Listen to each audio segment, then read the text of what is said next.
हमारा जीने का तरीका थोड़ा अलग है।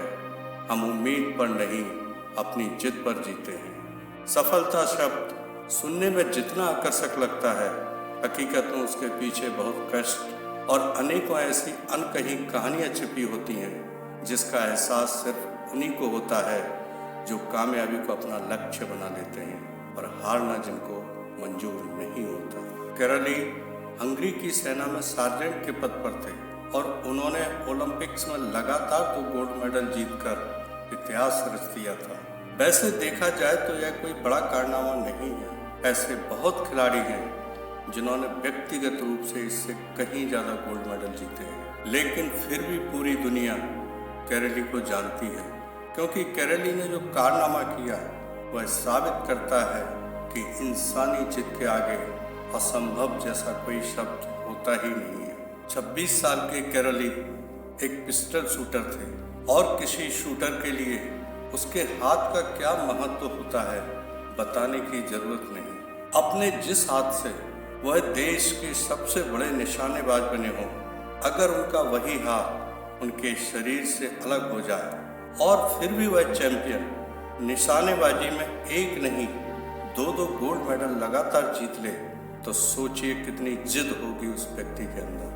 कैरली जब 26 साल के थे तभी उनका नाम दुनिया के बेस्ट शूटर्स में शामिल हो गया था।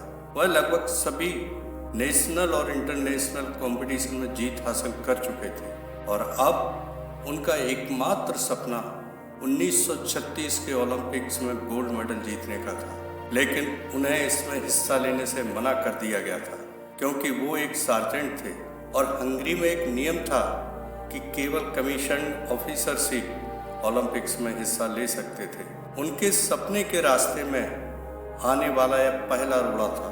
हालांकि बाद में यह नियम हटा लिया गया और अब कैरली 1940 में होने वाले ओलंपिक्स में जीतने का सपना देखने लगे। कैरली की काबिलियत और लगातार जीत के सिलसिले को देखते हुए हंगरी के देशवासियों को पूरा विश्वास था कि 1940 में होने वाले टोक्यो ओलंपिक्स में कैरली जरूर जीतेंगे और देश का नाम रोशन करेंगे। देशवासियों की तरह कैरली का भी यही सपना था कि 1940 ओलंपिक्स में वो हंगरी के लिए गोल्ड मेडल जीते और इसी सपने को आंखों में लिए हुए वह पूरे जुनून के साथ ओलंपिक्स की तैयारी में जुटे हुए थे। लेकिन अचानक ही उनके साथ एक बड़ा हादसा हो गया। आर्मी कैंप में प्रैक्टिस करते वक्त उनके राइट हैंड में हैंड ग्रेनेड ब्लास्ट हो गया और उनका बेस्ट शूटिंग हैंड उनके शरीर से अलग हो गया। इस घटना को सुनकर सारे देशवासियों में शोक की लहर फैल गई। सभी की उम्मीदों पर पानी फिर चुका था और पूरे हंगरी वासियों ने उम्मीद छोड़ दी थी, लेकिन एक आदमी था जिसने अभी भी हार नहीं मानी थी और वो थे कैरली। हादसे के कुछ ही महीने बाद अपना इलाज कराकर जब वो वापस आए तो उन्होंने ठान लिया कि ओलंपिक तो वह हर हाल में जीतेंगे। तो क्या हुआ अगर उनका बेस्ट शूटिंग राइट हैंड आज उनके शरीर का हिस्सा नहीं है, लेकिन लेफ्ट हैंड तो है, और उन्होंने डिसाइड किया कि इसी लेफ्ट हैंड को वह अपना बेस्ट शूटिंग हैंड बनाएंगे और इसी हाथ से हंगरी वासियों का और अपना सपना पूरा करेंगे और गोल्ड मेडल भी आएगा। जब उन्होंने प्रैक्टिस स्टार्ट की तो उनको बहुत दर्द सहना पड़ा, बहुत तकलीफों का सामना करना पड़ा, लेकिन फिर भी कैरली ने हार नहीं मानी। लगन, कड़ी मेहनत और अभ्यास के दम पर अपने लेफ्ट हैंड को उन्होंने अपना बेस्ट शूटिंग हैंड बना ही लिया। लगभग 1 साल बाद 1939 में ओलंपिक्स से पहले नेशनल चैंपियनशिप कंपटीशन हुआ। कैरली उसमें भाग लेने के लिए आए।